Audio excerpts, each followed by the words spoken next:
I want adoption to be sexy. And I really believe that it was God's way of showing me what love is through him.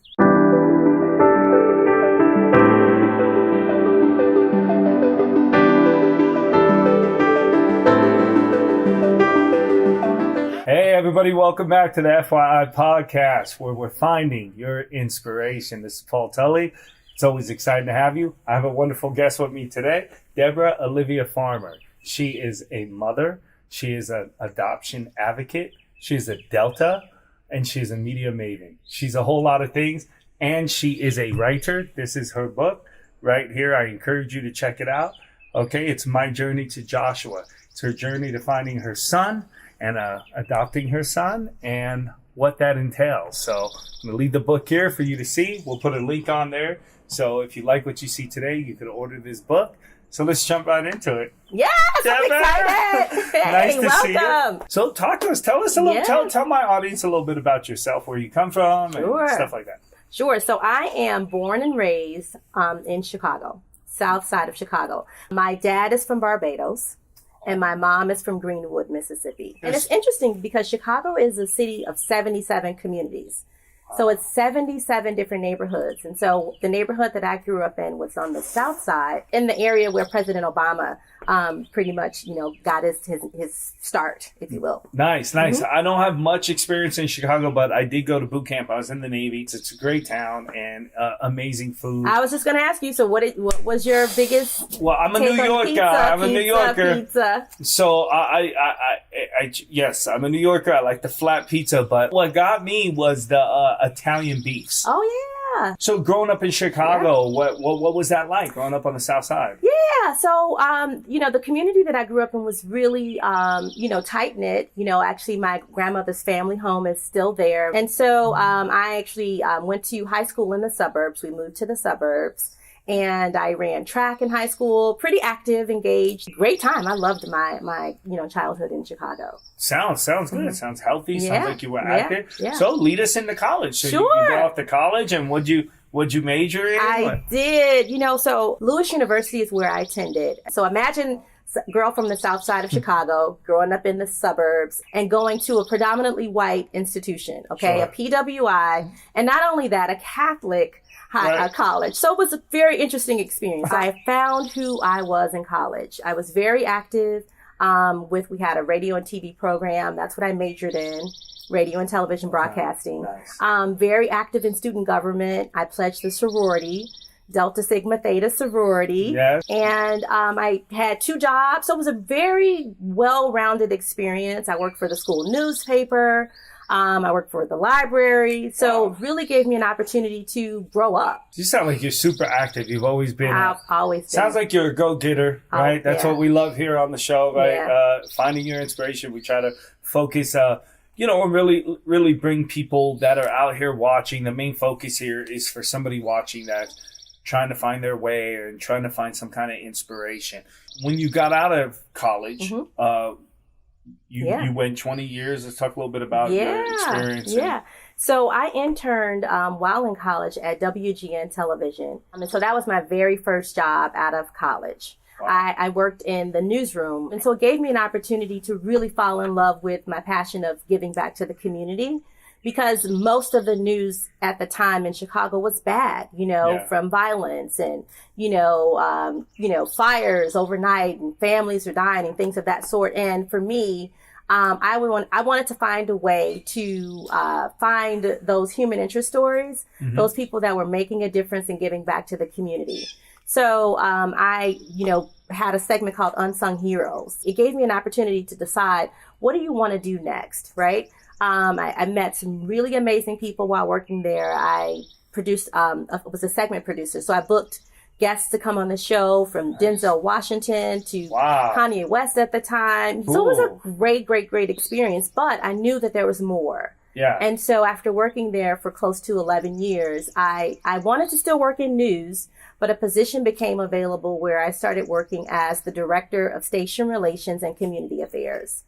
So it really gave me an opportunity to still work in news, but then do what I loved, which was giving back to the community.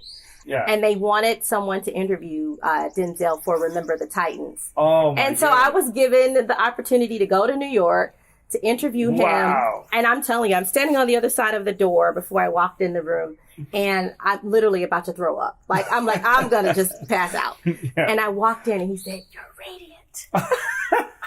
Just broke the ice. So Yeah. it was great. It was a great opportunity. He was such a nice man. Oh, I'm so glad to hear Yeah, that. I'm a yeah. huge fan. Yeah, me too. Okay, I always like to do this and go back for the people at home listening that are like, wow, that sounds like dope. That sounds like something I'd want to do. Yeah. What's a good way to point them in that direction to get into what you do? I mean, is it Sure. through college, and what are the steps? Well, it that was- someone at home right now that's maybe just graduated high school. Yeah, I'm glad you referenced high schools. That's where I actually fell in love with radio and television broadcasting, because we had a radio and TV program in high school. Okay. So when you would come into the homeroom, I was the news reporter. Oh, like coming over the yes, we did over the PA system. The PAs, yeah. Exactly. So I would definitely, for me, the route I took was college. So Yeah. I graduated with a degree in radio and television broadcasting.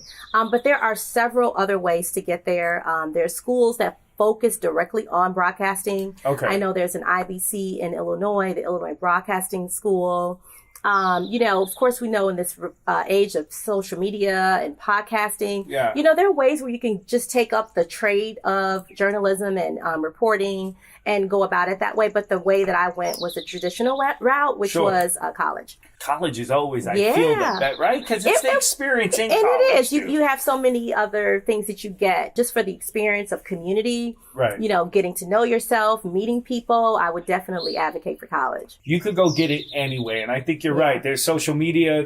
There's so many avenues today to steer one way. I feel like, I'll say in my day, I don't know, I may be older than you, but in my I doubt day, it. in my day, it was like there were like two options: college or Yes. military. Yes. But today, I feel like there's a lot of outlets. Yeah. So moving on, we're going to. So after there, you started the new position. Yes. And Yeah. And so working at NBC, I worked in an Wow. executive role at NBC and sort of the face of the station. So I was really the bridge between the station and the community again. So my department, we provided them with sponsorship dollars to help them to keep their mission going. And not only just giving them money, but we were definitely thoughtful about the coverage that we provided them as well, just to provide awareness for the good that they were doing.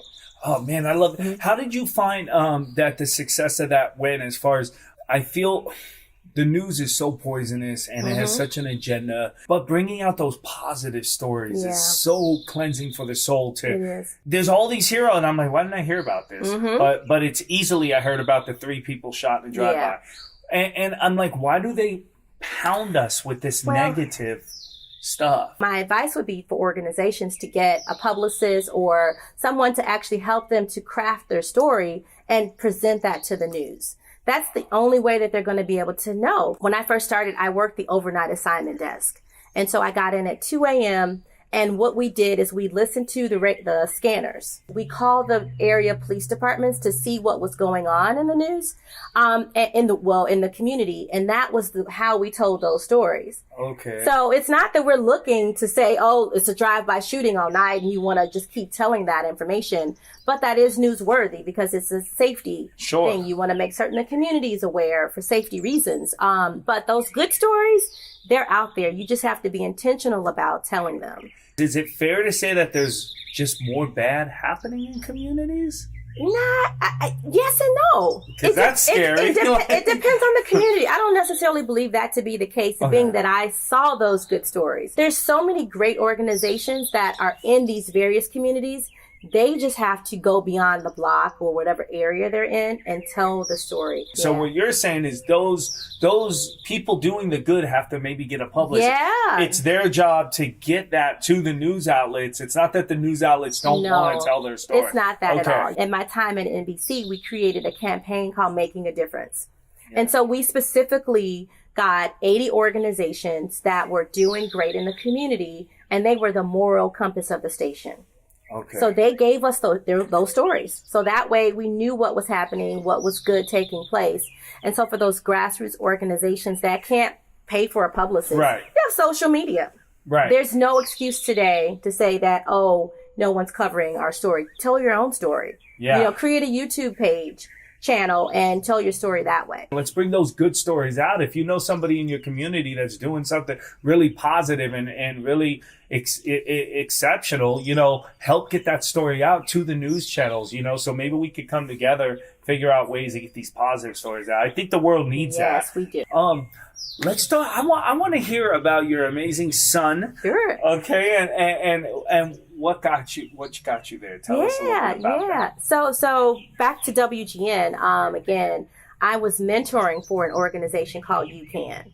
And so You Can, what they did is they did a report card on the city of Chicago. They had a program where I was mentoring a young lady, and she was in foster care. Okay. And so, my assignment really was just to be helping her with her homework during the week, and that 1 year commitment turned into, I think we've been in each other's lives for 27 years now. Wow. Right. And so, but I always knew because of her experience in foster care that that's something I wanted to do. I love kids. I have 6 godchildren, and so I knew I wanted to foster a child. So life happens. I'm working and all that. I get married later in life. Had some issues during that time. I always knew I was going to foster, but had some issues with, conceiving naturally. And so prior to getting married, I was going through my process to get my foster care license. Okay. So that's how this came about. So I ended up adopting my son through foster care in Illinois.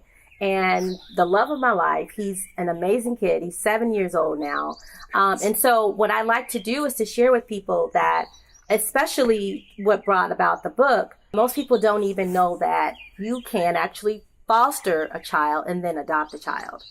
People assume that adoption, you have to have money, you got to go through private adoption. You actually can adopt through the foster care system, which is the route that I chose. I am all things advocacy for adoption because I find that people want to do this, but they're living in a place of fear. Yeah. And fear of the unknown. How many children do you, I don't know if you're versed in that, are living in the foster system that are looking for homes? Yeah. What I like to do is just looking at it from a very basic level.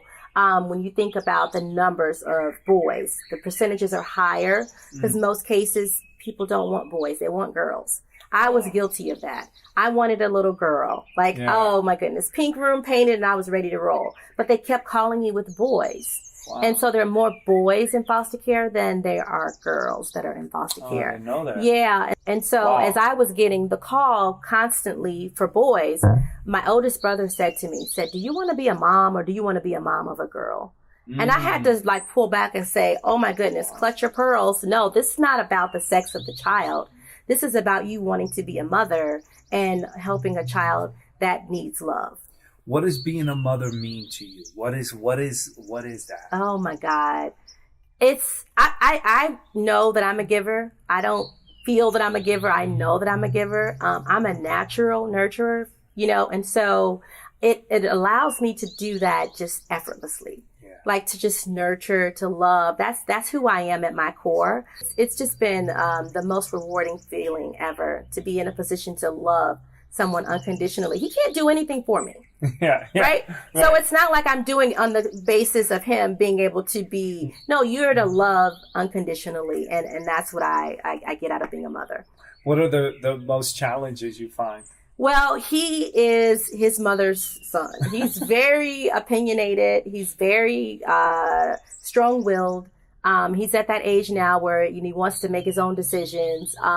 So that part is, I want him to be fully who he is. But I don't want to be the micromanager mom in any way. But there are parameters that I have to put in place. So that's a challenge to be able to not stifle him because I want him to grow, but sort of pull him in. That's a challenge because he's strong. He's like, nope, Not doing it that way. He's on his phone all the He time. wants to be a YouTuber? But he creates the videos. Like he learned like a year ago, he had my mom's phone. He created a YouTube channel under her name. So he now has a YouTube page under my mom's name. Look at that. Yeah, so he's into videos. He loves superheroes. Nice. Yeah, he loves to dance. Yeah, he's just a good fun kid. Joyful kid. Yeah.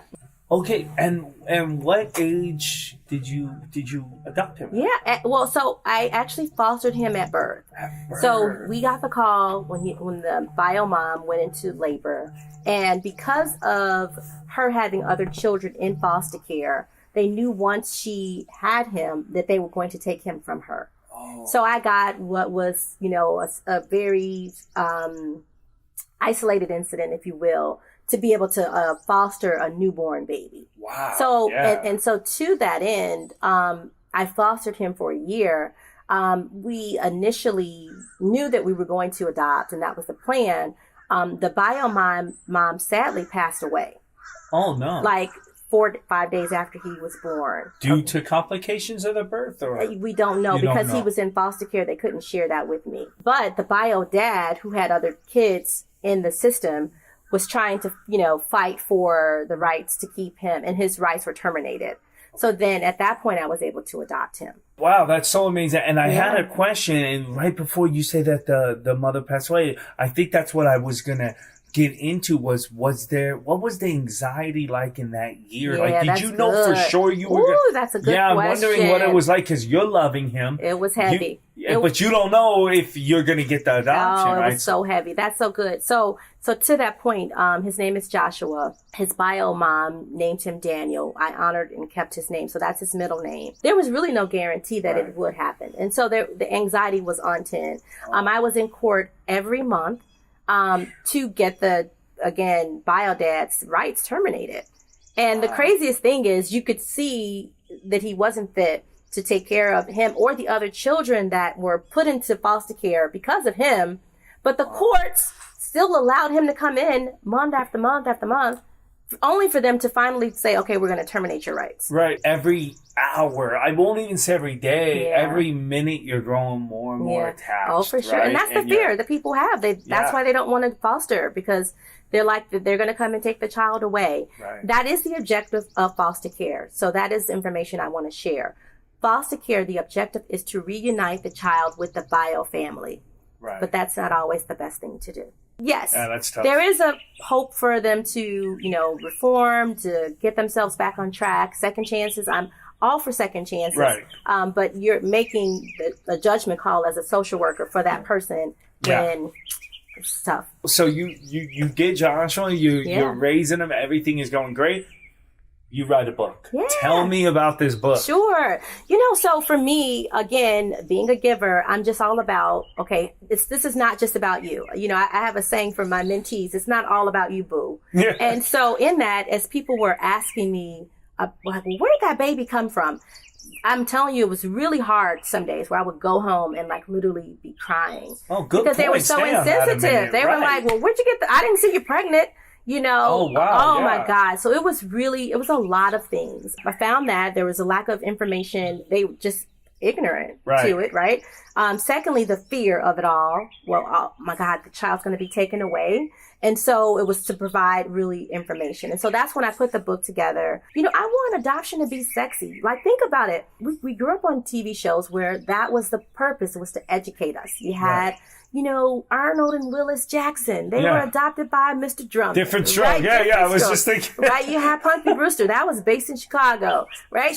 Webster. Was he not adopted? Right? So there were so many ways to educate us during that time. Why are we not doing that now? Yeah, good point. Hill Harper, who wrote for my book, he wrote a piece. He's adopted a boy, Pierce. He's an advocate for adoption.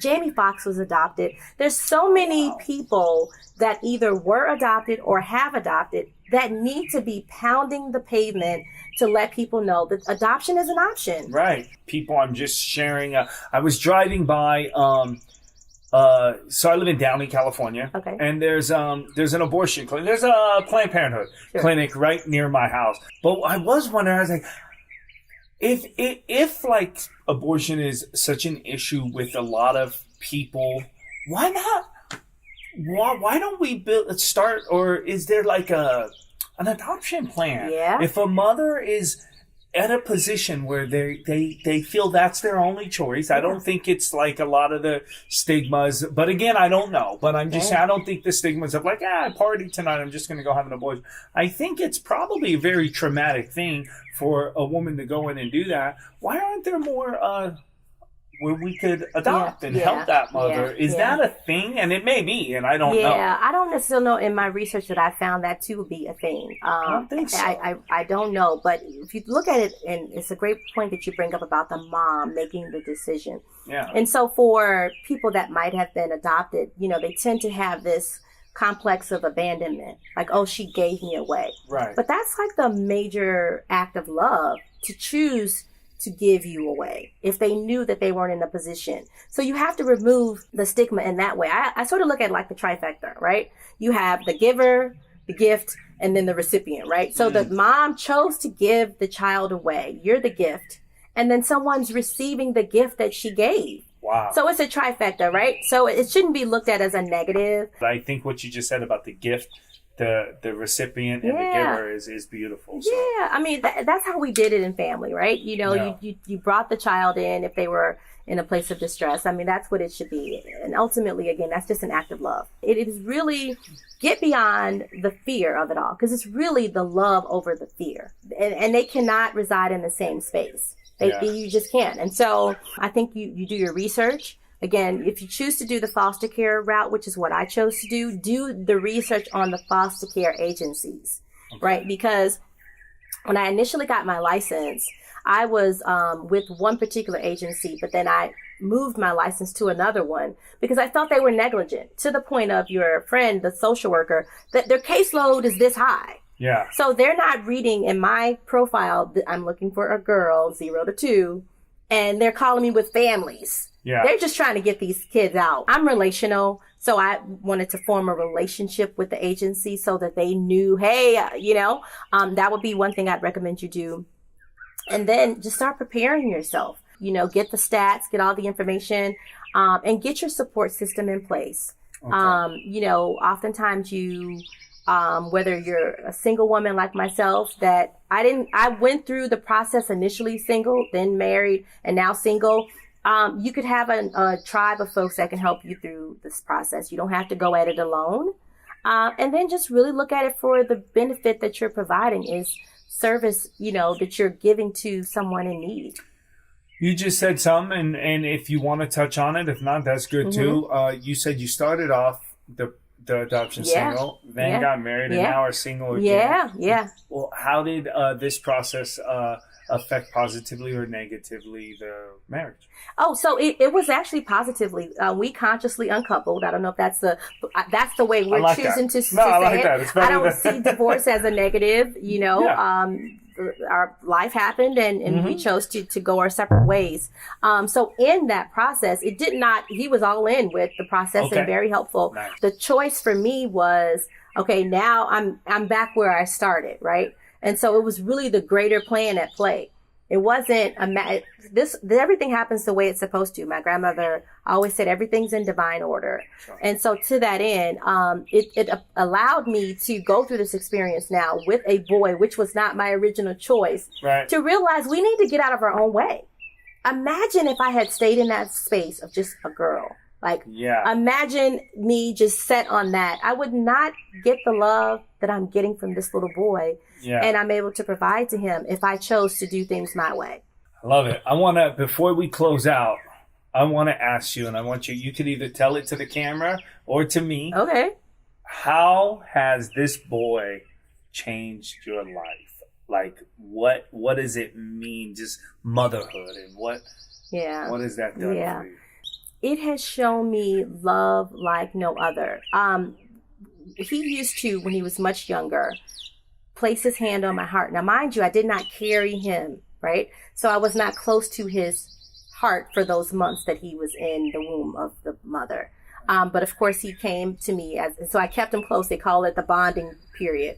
He puts his hand on my heart and he says to me, Mom, I love your heart. And so if it was for him to come into my life to show me that I have a good heart and to show me what love is, you can't even monetize it. You can't put a price on it. It's unexplainable some days how much this boy loves me.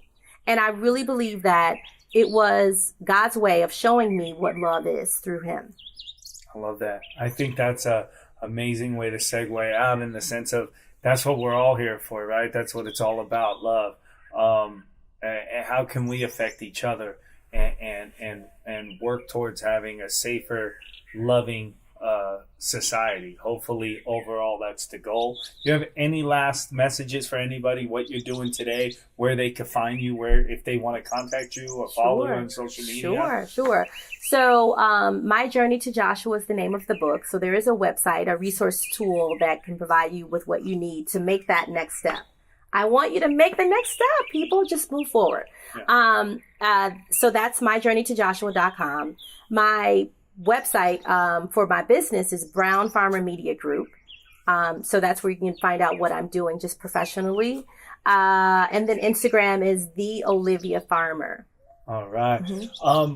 Last question for people out there that are watching, especially some of our residents that might be facing the other end of that aren't in a position to adopt, but actually are in a position that they can't maintain having their child, or they're a young, and not young or anything, woman's pregnant out there, and the fear they can't afford to raise this child.